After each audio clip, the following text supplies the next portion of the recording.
guys, and welcome back to Cript Zone. So, a short video on why I haven't made a video in the last week is because I was busy making this video.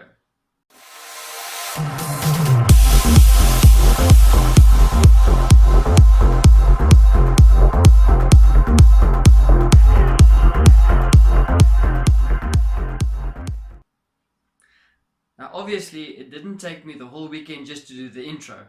There's quite a lot of information in the video which I made for work. So I did last night start with a brand new game. It's called Tower of Time, and I thought I'll be doing a playthrough, but for today I'm going to show you the first few minutes, or the first 10 or so minutes of the game, and then we'll carry on from there. So if you guys are interested in seeing the rest of the game, let me know down in the comments below, and that's it. Let's see what it looks like. And if you guys like it, give a thumbs up. If you don't, thumbs down. Remember to subscribe and hit the bell button if you want to see any more movies or videos like I'm making now. So, for now, let's check it out.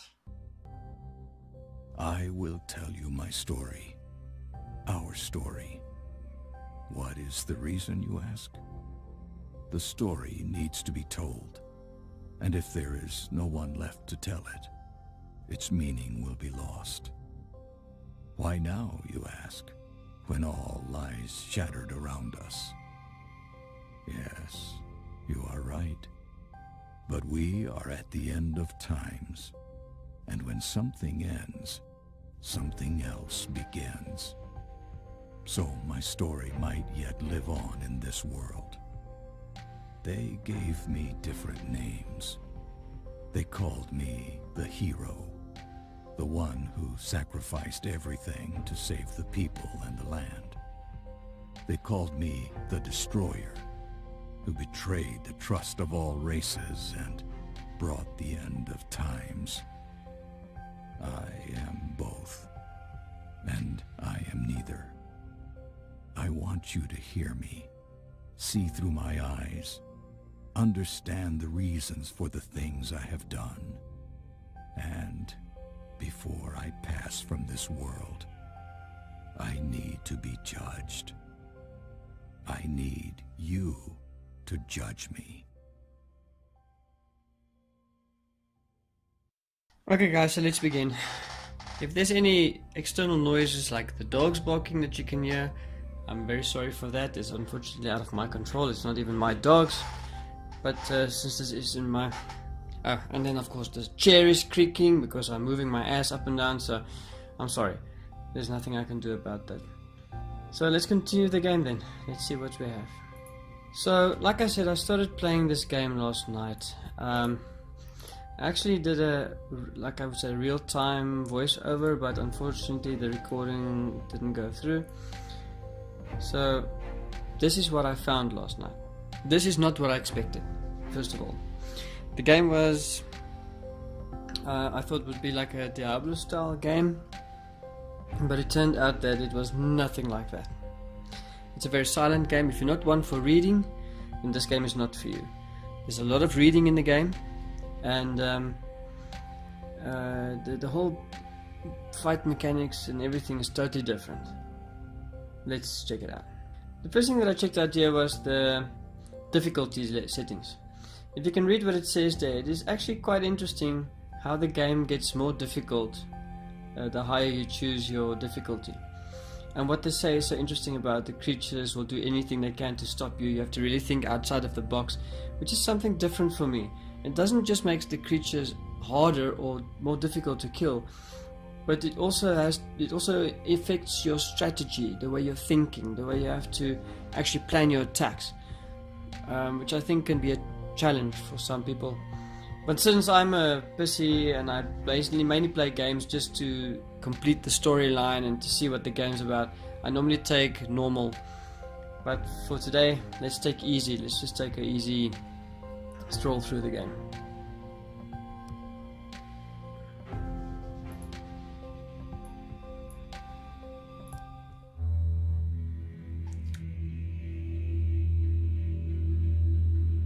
Our land is dying, and we are dying with it. This was not always the case. Artara was once a place of wonder and beauty. The 5 races thrived in peace and harmony. Then, long ago, something happened. A cataclysm of unimaginable proportions. Something so disastrous, we don't even have a name for it. For when it destroyed our civilization, it took with it all knowledge of history. The past is now lost to us. Our future is uncertain. We are left trapped in a bleak and dismal present. The land itself is our enemy now. The weather extreme and unpredictable. Droughts persist for several weeks, followed by floods that wash everything away. Yet our gravest problem is the lack of sunlight. Storm clouds shroud our world in everlasting twilight. Without the sun, we are unable to grow food, and so we struggle to survive this dark world, a seemingly hopeless battle. I look back now to when I was a young boy, living on the fringe of the human domain. While hunting for food, I stumbled upon ruins uncovered by a recent earthquake. A bad omen, normally avoided. But this time, something drew me in.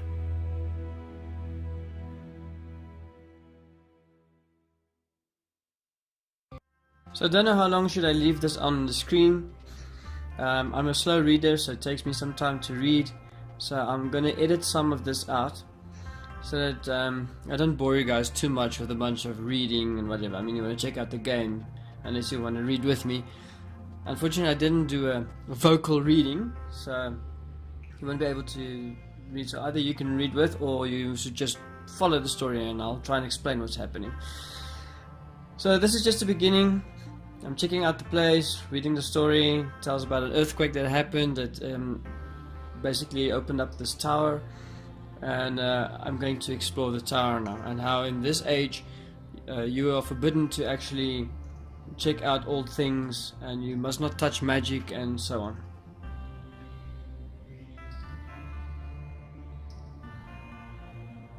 You'll see me fumbling around a bit on the screen.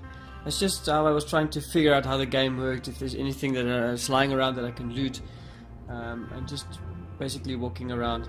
The graphics overall is not too bad. I must say the graphics is actually quite nice. At this point in the game I actually thought this was going to be like a Diablo style game, you know, walk around, press buttons, fight someone, but not so. And here's the first part that I found that this game is not what I thought it would be, since there's no talking. You have to read everything. That's why I said if you are not a guy that's into reading, then this game is probably not going to be for you.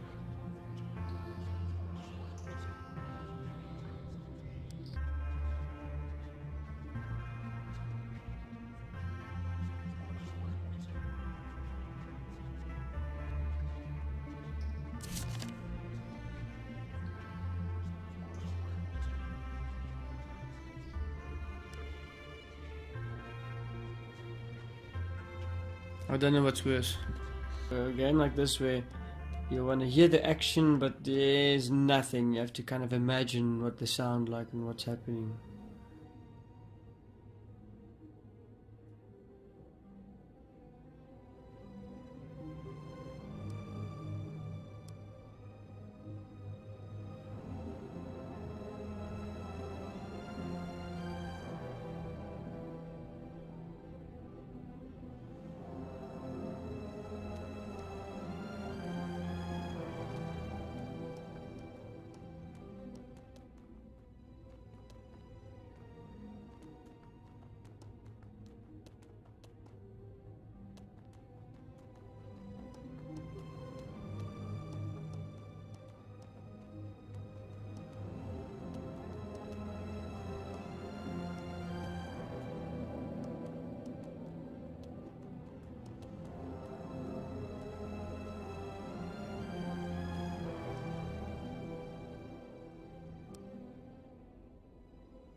Descending the stairs led me to a crystal throne which glittered with swirling light.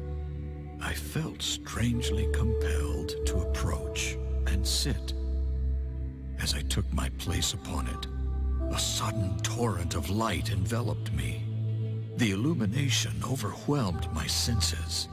I grew nauseous and weak, but before I lost consciousness, the throne ejected me to the floor. I fled and told no one what happened, for fear of being deemed tainted and banished from the village, for this was the way of my people.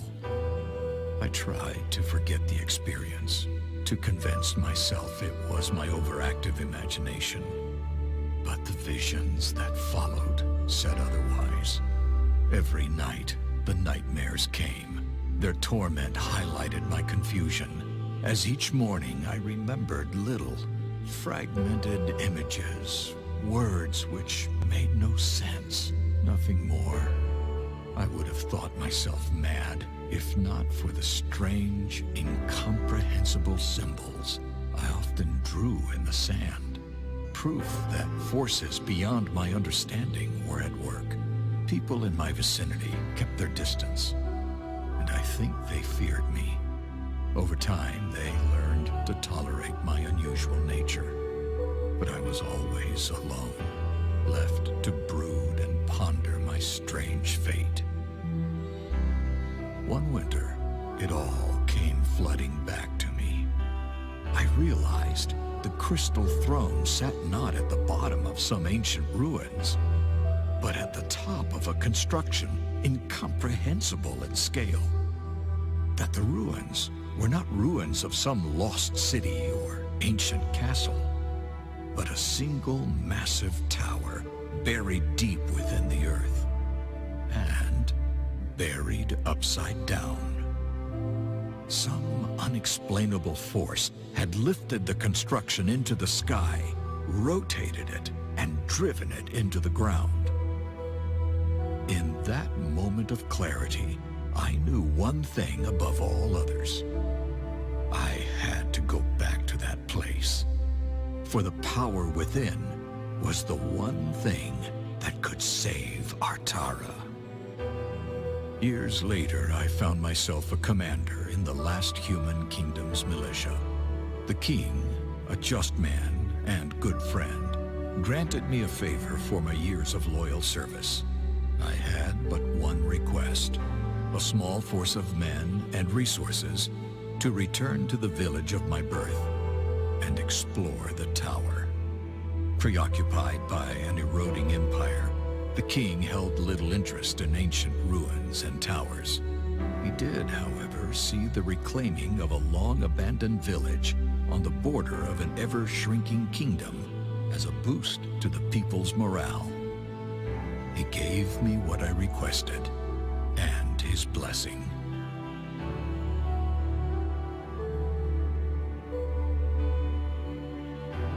So here I am, returning to the very place which has haunted me my entire life. It is a desolate place now. Time has not been kind to my village. Most of it has rotted or been washed away. Yet the tower remains just as I remember it. I am in awe of the power within, and perhaps fearful. The men and I are setting up the camp in the village, while Cain and Maev, two of my most capable warriors, will scout the tower. Once again, I feel its call. We must uncover its secrets. We must find a way to reach the power within. If we fail, it will be the end of us.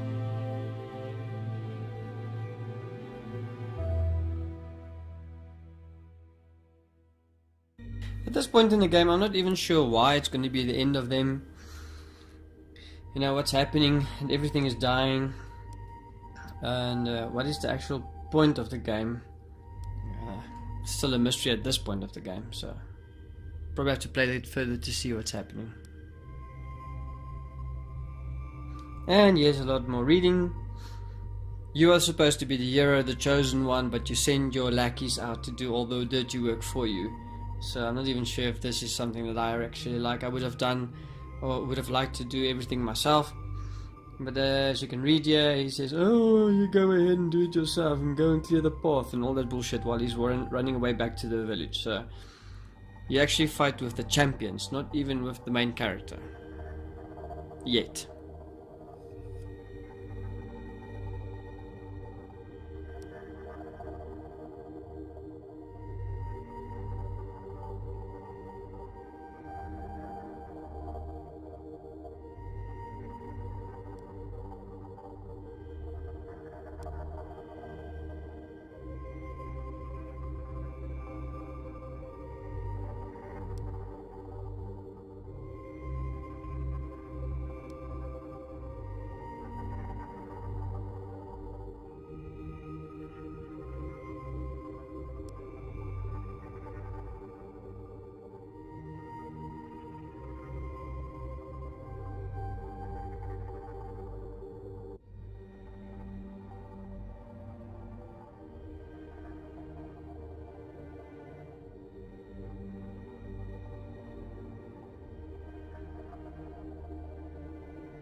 This is not what I was talking about.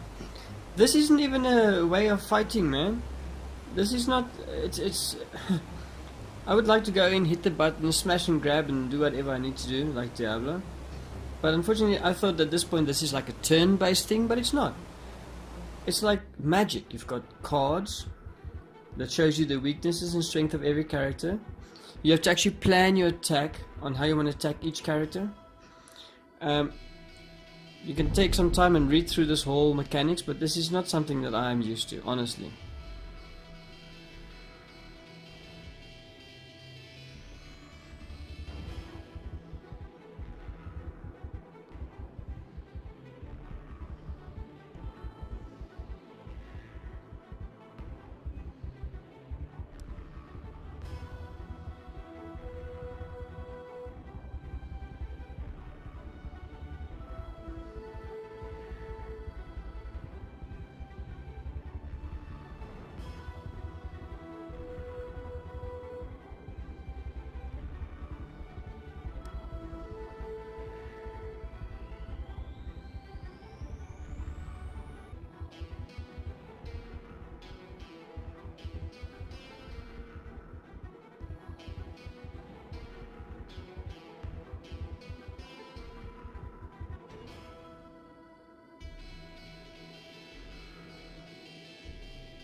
At least you can upgrade your character, give him strength, ability, upgrade his statistics. At least you can upgrade his statistics. His testicles. At least you can upgrade his statistics. You can also add weapons, get better weapons. You can make your character stronger. At least that's one thing that we all understand.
Okay, puzzle time. So the game actually has puzzles to solve if you want to open up gates. Like this riddle, it's actually straightforward. The brothers need to look upon the younger brother, and then the gates will open.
Okay guys, up to so far.